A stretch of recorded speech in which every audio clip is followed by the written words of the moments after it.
Hello दोस्तों, नई ऊर्जा उत्साह के साथ मैं लोकनाथ साहू आपके सक्सेस एकेडमी के ऑनलाइन प्लेटफॉर्म पर स्वागत करता हूं। आज हम पढ़ेंगे जो शेष बचा हुआ था कंप्यूटर की पीढ़ी, उसको आज पढ़ेंगे और नेक्स्ट लेवल की जो कंप्यूटर का जनरेशन है उसको भी हम पढ़ेंगे और कार्य पद्धति के आधार पर जो कंप्यूटर को क्लासीफाई किया गया है उन सब की जानकारी हम एक तैयार करेंगे ताकि आप प्रतियोगी परीक्षा में अच्छे नंबरों से आप पास हों, चयन लें। तो चलिए बातें करते हैं हम जो शेष बचा हुआ है। शेष किसका? पार्ट 3 का कुछ शेष बचा हुआ है, उसको हम पार्ट 4 पर कंप्लीट करने जा रहे हैं। तो हमने थर्ड जनरेशन तक कंप्यूटर के पीढ़ी का क्लास लिया है। आज पढ़ेंगे फोर्थ जनरेशन के बारे में। फोर्थ जनरेशन किसका जी? कंप्यूटर का। इस समय के आते तक, किस समय के आते तक? फोर्थ जनरेशन के आते तक कंप्यूटर में माइक्रो प्रोसेसर का डेवलपमेंट हो गया था। माइक्रो प्रोसेसर का डेवलपमेंट हो गया था। क्यों हुआ? तो इस समय LSI और VLSI का विकास हो चुका। L का मतलब होता है लार्ज स्केल, I का मतलब इंटीग्रेशन और V का मतलब होता है वेरी, L का लार्ज, बाकी सेम रहता है। इनका विकास हो चुका था।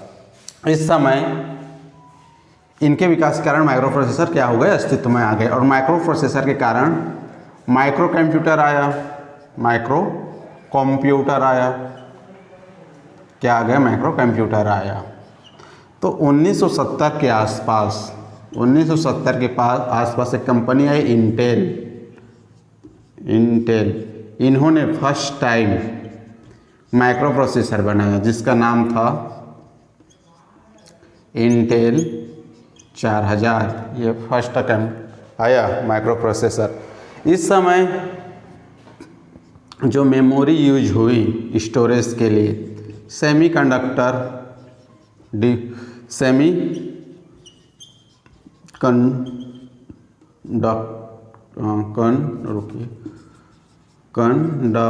यूज हुआ, जैसे कि रैम, रोम एक प्रकार का सेमीकंडक्टर होते हैं। तो इस समय स्टोरेज डिवाइस के लिए सेमीकंडक्टर का यूज हुआ।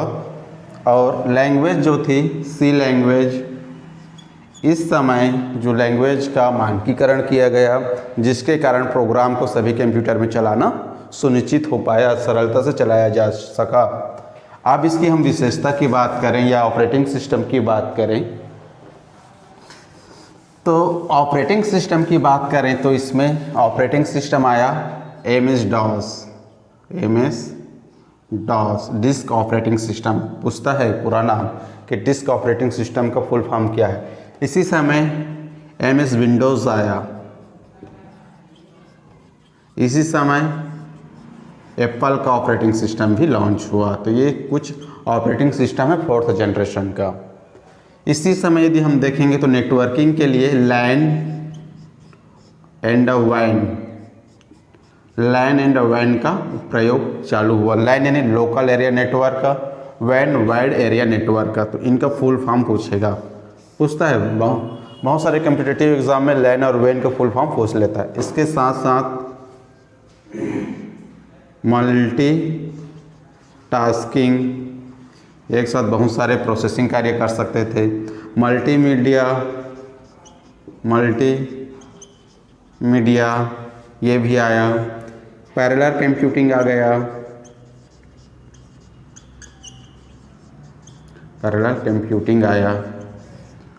और इस जनरेशन के जो कंप्यूटर हुआ करते थे वो IBM PC, एप्पल PC, ये इसके उदाहरण हैं। तो लैन वैन को याद रखिएगा किस जनरेशन में आया। इसके बाद हम पढ़ते हैं फिफ्थ जनरेशन के कंप्यूटर जो वर्तमान का है। तो फिफ्थ जनरेशन में फिफ्थ जनरेशन कंप्यूटर में पूरा नहीं लिख रहा हूँ। तो इस समय ULSI यानी अल्ट्रा लार्ज स्केल इंटीग्रेशन का विकास हुआ। वह SLSI super large scale integration का विकास हुआ, जिसके कारण एक ही चिप पर सैकड़ों ही नहीं करोड़ों इलेक्ट्रॉनिक डिवाइस लग गए, जिसके कारण कंप्यूटर का आकार छोटा हो गया।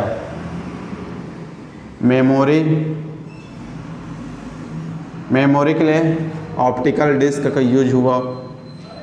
ऑप्टिकल डिस्क, ये ऑप्टिकल डिस्क क्या है जी? CD है, DVD है, ब्लू रे डिस्क।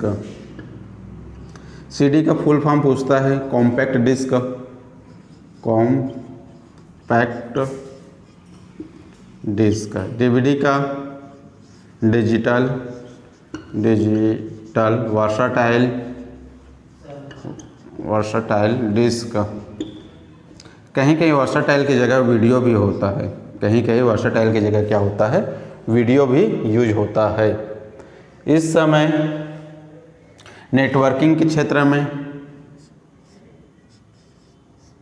इंटरनेट आ गया, ईमेल, सोशल मीडिया। और इस समय की जो कंप्यूटर की खास बात थी वो AI प्रॉपर्टी रखता था। आर्टिफिशियल इंटेलिजेंस का आना इस कंप्यूटर में शुरू हो गया। Plug and play and plug method था। ये अन्य कंप्यूटर की तुलना में तीव्र हुआ करती थी। तो बहुत सारे जो वर्तमान में आप कंप्यूटर देख रहे हैं, नोटबुक, लैपटॉप, पाम टॉप या जो आपके स्मार्टफोन भी है, कंप्यूटर का लघु रूप है। ये सब 5th जनरेशन के कंप्यूटर हैं। चलिए, मैं आशा करता हूँ कि आप 1st जनरेशन से लेकर 5th जनरेशन के कंप्यूटर के बारे में आपने अच्छे से पढ़ा होगा और समझा होगा। 1st, 2nd और 3rd जनरेशन के जो कंप्यूटर लेक्चर का जो पीढ़ी का लेक्चर चाहिए आपको, आप प्रीवियस वीडियो पर जाकर देख सकते हैं। यहाँ पर मैं केवल 4th एंड 5th के बारे में बताया हूँ। अब नेक्स्ट पढ़ते हैं कार्य पद्धति के आधार पर। किसके आधार पर? कार्य पद्धति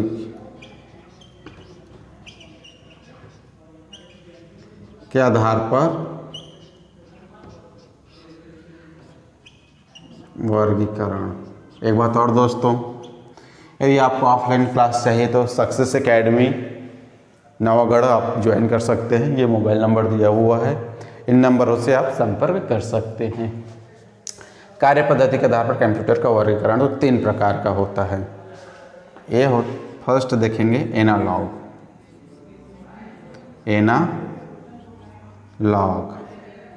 फर्स्ट क्या देखेंगे? एनालॉग। अब सबसे पहले हम जानने की कोशिश करते हैं कि एनालॉग क्या है। तो एनालॉग जो है यानी समय के साथ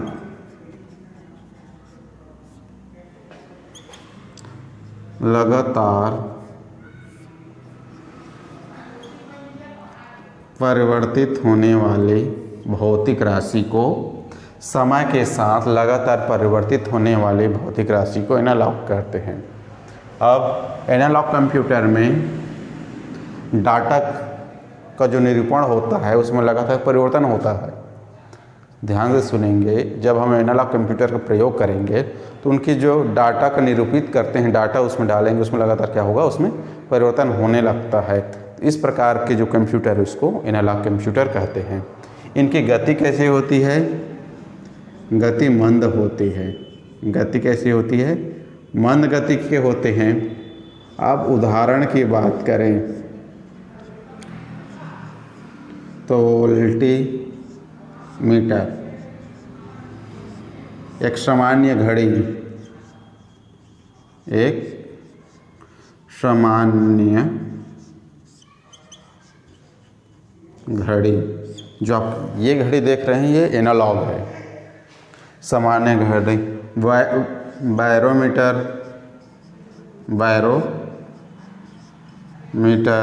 और स्पीडोमीटर, मीटर वाहन में स्पीडोमीटर लगा होता है, ये भी एनालॉग कंप्यूटर होते हैं। अब इसी में हम पढ़ते हैं, एक आता है बी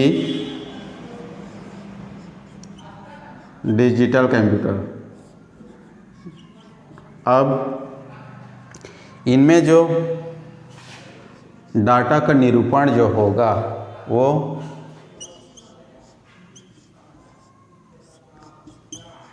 इलेक्ट्रिक पल्स या संकेत के रूप में होता है।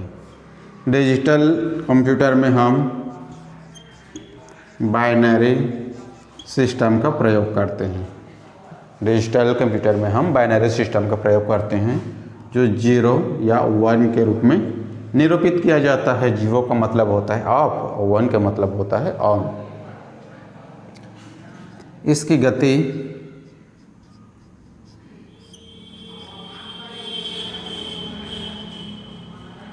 गति जो देखेंगे एनालॉग की तुलना में, गति एनालॉग की तुलना में अधिक होती है। तुलना में क्या होगा? अधिक होगा। ठीक जी। अब आता है, मिटा देता हूँ, हाइब्रिड कंप्यूटर। एक और आता है हाइब्रिड कंप्यूटर। सी देखेंगे, हाइब्रिड कंप्यूटर, हाइब्रिड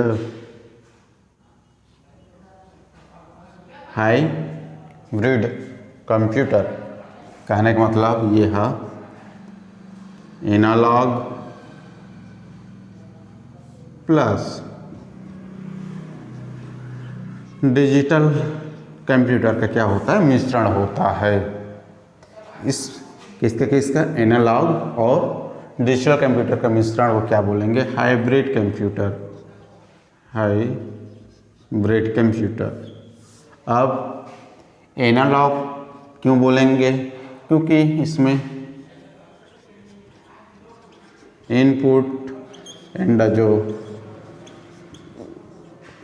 आउटपुट जो कार्य है एनालॉग की तरह होता है, जबकि गणना व प्रोसेसिंग डिजिटल फॉर्म में होता है। यानी इनमें एनालॉग और डिजिटल दोनों का गुण होता है। इस कारण इसको आप हाइब्रिड कंप्यूटर कहते हैं। इसका उपयोग कहाँ होता है? तो रक्षा क्षेत्रों में, वैज्ञानिक कार्यों में, अस्पताल में इस प्रकार के कंप्यूटर का उपयोग करते हैं।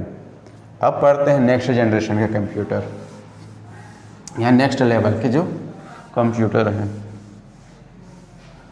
इसको रख दिया जाता है।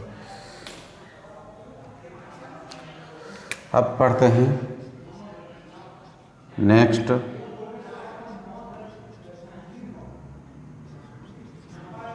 जनरेशन का क्या पढ़ेंगे? कंप्यूटर पढ़ेंगे। चलिए नेक्स्ट जनरेशन का कंप्यूटर पढ़ते हैं। ज़्यादा इसमें याद रखने की ज़रूरत नहीं है। पहला पढ़ते हैं nano computer. Nano computer, nano computer, nano computer, इसमें एटॉमिक स्ट्रक्चर का उपयोग किया जाता है डाटा के निरूपण के लिए। डाटा के निरूपण के लिए एटॉमिक स्ट्रक्चर का उपयोग किसमें करेंगे? नैनो कंप्यूटर में। उसके बाद आता है quantum computer. Computer,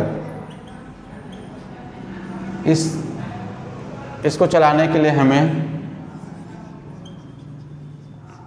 quantum theory का उपयोग करना पड़ता है। सामान्यतः हम कंप्यूटर की जो मेमोरी को बिट से मापते हैं, लेकिन क्वांटम कंप्यूटर की जो मेमोरी को हम मापते हैं क्यूबिट से। क्यूबिट, क्वांटम बिट से मापते हैं। किससे मापते हैं हम? क्वांटम बिट से, क्यूबिट से मापते हैं। क्यूबिट से मापा जाता है। किससे मापते हैं? क्यूबिट से। एक आता है डीएनए कंप्यूटर, इसी को बायो कंप्यूटर भी कहते हैं। इसमें जैविक पदार्थ जैसे डीएनए, प्रोटीन के डाटा को संरक्षित एवं प्रोसेस किया जाता है। किसमें? डीएनए कंप्यूटर या बायो कंप्यूटर पे। उसके बाद एक और कंप्यूटर पढ़ेंगे, केमिकल कंप्यूटर। कौन सा कंप्यूटर? Chemical computer. इसमें रासायनिक पदार्थों की गुण और सांद्रता के आधार को क्या किया जाता है? उपयोग में लाया जाता है। उन रसायनों की सांद्रता और गुणों का उपयोग किसमें करेंगे? केमिकल कंप्यूटर में। तो कुछ बस याद रखना कि नेक्स्ट जनरेशन का कंप्यूटर कौन है। तो क्वांटम कंप्यूटर मोस्ट इम्पॉर्टेंट है, जो क्वांटम थ्योरी पर काम करता है, और वह जो उसकी मेमोरी है क्यूबिट पे मापा जाता है। क्यूबिट का मतलब होता है क्वांटम बिट, क्वांटम बिट। तो दोस्तों आज के लिए बस इतना ही। मिलते हैं नेक्स्ट लेक्चर में और कंप्यूटर के बहुत सारी जानकारी के साथ। तब तक हमारे चैनल को लाइक कीजिए, खूब सारा प्यार दीजिए और शेयर कीजिए। तब तक के लिए जय हिंद, जय छत्तीसगढ़।